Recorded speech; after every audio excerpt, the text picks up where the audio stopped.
Hello, Clarice. Ah, jeez, I wonder what that looked like. Today's video is about my wild endeavors in search of likability. Like I said before in the past, I'm not an expert on anything like this, although I would like to hazard a gander at the idea that likability is something that's very, very coveted. I think people sit a lot more comfortably when they know that there's people out there that don't hate them.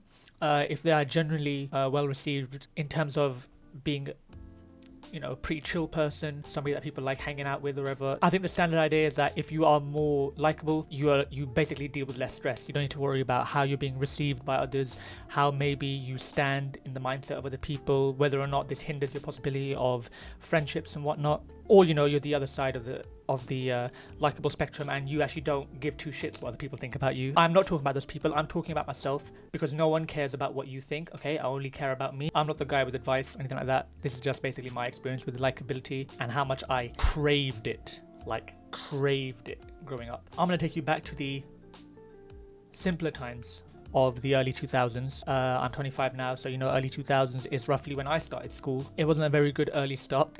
I have a vivid memory of when I was maybe 5, sitting like in the play area of the reception year in UK. Before first grade, it's called reception year, and I have a vivid memory of me basically sitting by myself and playing with some those old school cards that have like 1 banana, 2 apples, that kind of stuff on them. And I specifically remember the teacher, I can't remember what her name is, but the teacher at the time getting one of the girls in the class to play the game that I was playing by myself with me, because she didn't like the fact that I was sitting by myself. That's definitely carried on into the late years of my life. It kind of picked up around primary school time, I would say. I was very much into whatever the academic was at that point, so I was very, very academically gifted at the time. And going into secondary school as well, same thing. I was like school council president, prefect early on, had very good grades early on, and then I hit sixth form or college. It counts as college in UK, and that's when it all went downhill. Some of the people that watch these videos, they'll have known me kind of during college time. Wallflower is like leagues beyond what I was. Okay, it was disturbing.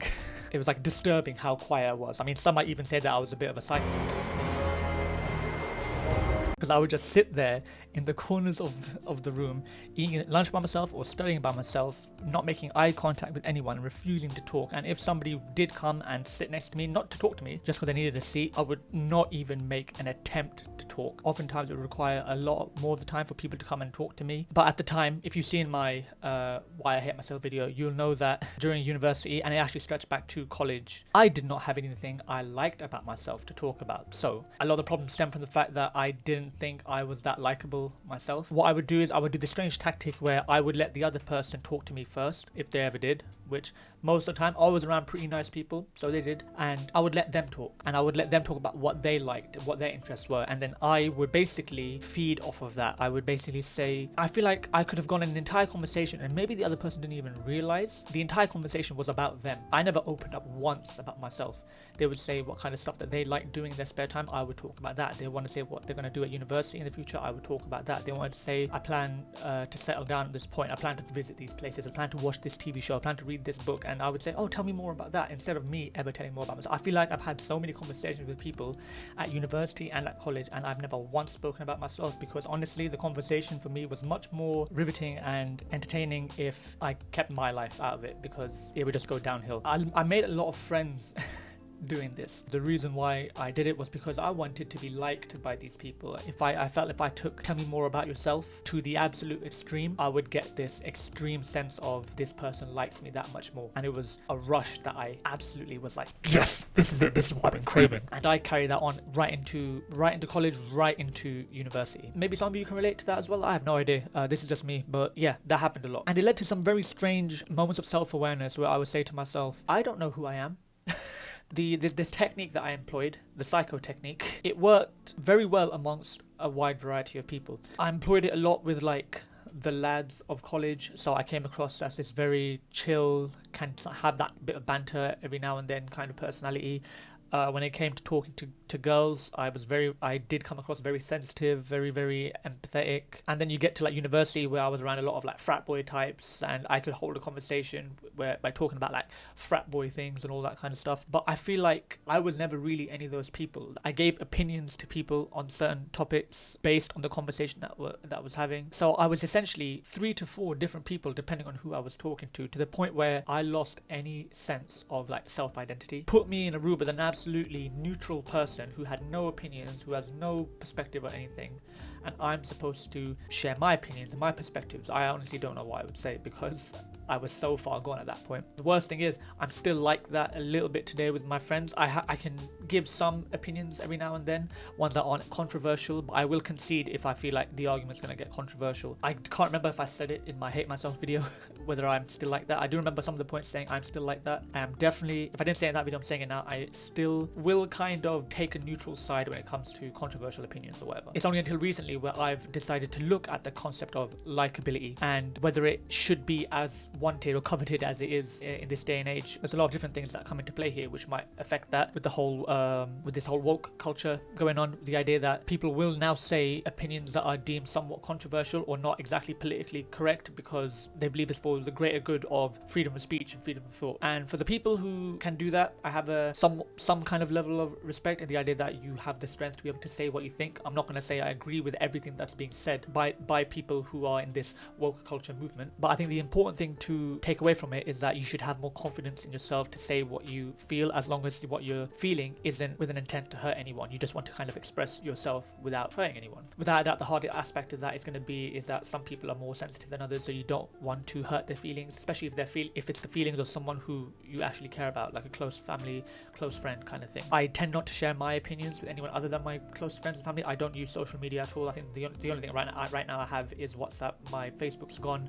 My Twitter is active, but I don't have it logged on my computer or my phone, so I never use it, and I'm never tempted to use it. Instagram is basically non-existent as well. Snapchat, absolutely not. But the question being, should it be as coveted? And I've talked to people in the recent present.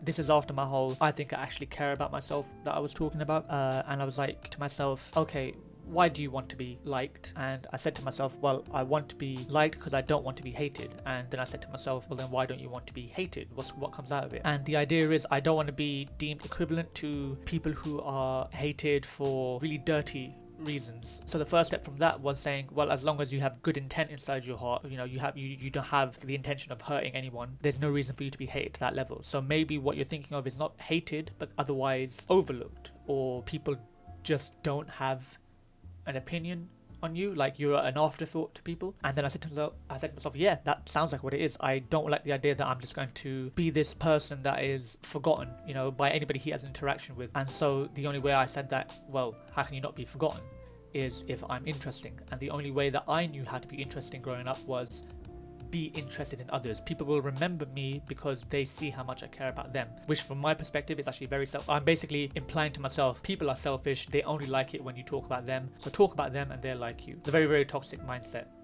I recommend it. Nowadays it's a little bit easier. I can't really say what's happened. I've just had this change of mindset because of choices I made in my life. The biggest one being is making these videos. It's going to get a bit off tangent here, but I find that people are always trying to distract themselves from the stuff that's troubling them. If I'm worrying with something like likability or whatever in my time when I'm hanging out in my room, I'd rather be doing something productive to remove that period of thought. Basically, I want to be doing something instead of being in that mindset, so I start making these videos instead. And since making them, it has helped, because instead of constantly reflecting on my bad aspects, I'm able to work through them by giving my chance to reflect on how my mind works by making these kind of videos. The Why I Hate Myself video was really important for me because it didn't just give me a chance to reflect on my past self, but also to see how much progress I've actually made since making that document. What I learned was that when you get lost in something you like to do, you'll make that progress because you learn more about yourself and you subconsciously imbue those things into your mind. I'm not saying this is going to work for everyone.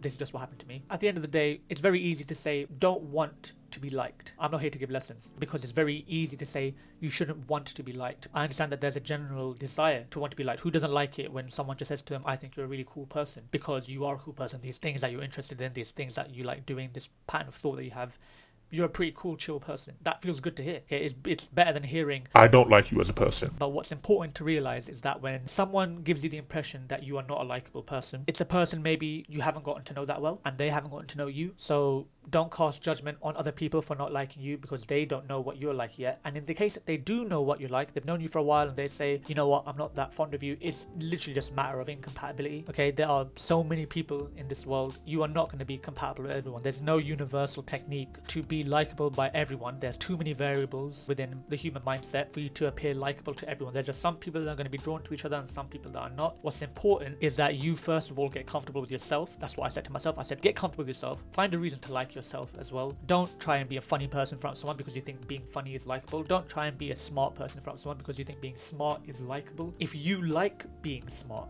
be smart. And if you like being funny, be funny. I've made these videos. Some of them I look back on and I start laughing because I think I'm funny. I'm like, oh wow, that's hilarious. And then some of them I look back on and I'm thinking, wow, that's super cringe. I've done this YouTube thing for like a month now. I'm not getting any views.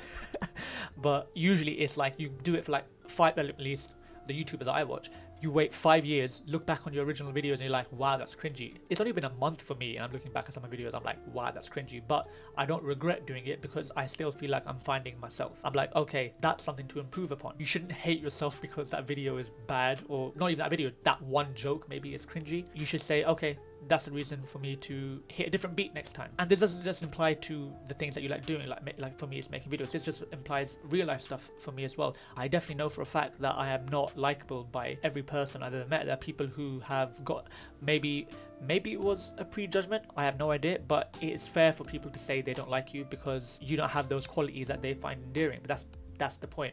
Other people will have that factor inside them which say that guy or that girl has that quality that I find endearing. And it's important not to squander that. If you found someone that can appreciate what you have as a quality in a human being and you can appreciate them as well, then you're going to make good friends. That's the only way about it. And a lot of the friends that I have now are able to either accept me for who I am and look past the things that they find as flaws in me because that's the quality they have, and I'm able to appreciate the qualities that another person has and look past the flaws that they have because that's the quality I have. The important thing is that you shouldn't write people off as well just because they have a quality that you're not exactly compatible with. Try to give them a chance if you can. It may just be because if it's a first impression kind of thing, they're nervous, or maybe that's just the way they are. Maybe they don't mean the way they feel. Obviously the brick wall to that is going to be if this person's a toxic person, this person feeds off of controversy and drama, maybe a hypocrite, maybe says one thing in front of your face, says something else behind your back. It's important to be vigilant for those kind of people. Luckily, I think in my case I haven't met a lot of those kind of people, although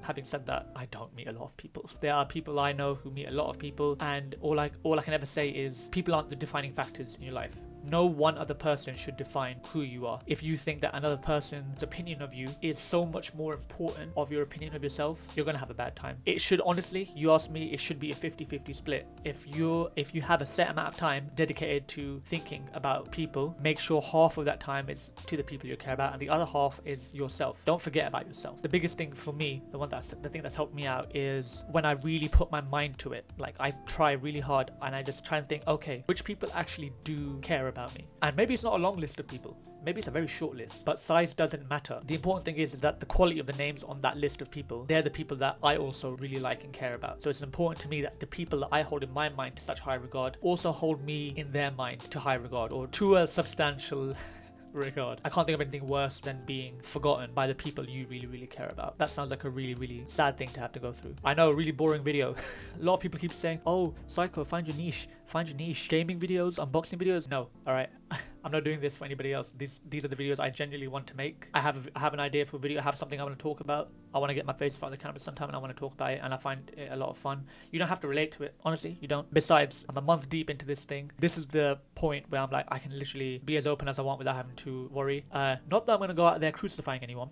I think the important thing I want to get is that this is the opinion that I have, and the feedback I get. The feedback I got from the Hate Myself video was really good. Some of it was very, very like positive, like people liked it, and a lot of other things were, it was like critical and ways that I can improve. The thing that I like about it is that there's a communication going. This small group of people that are watching my videos, I like talking to. You give me a chance to reflect upon myself in ways that I may have not thought of before. Okay, this is taking too long.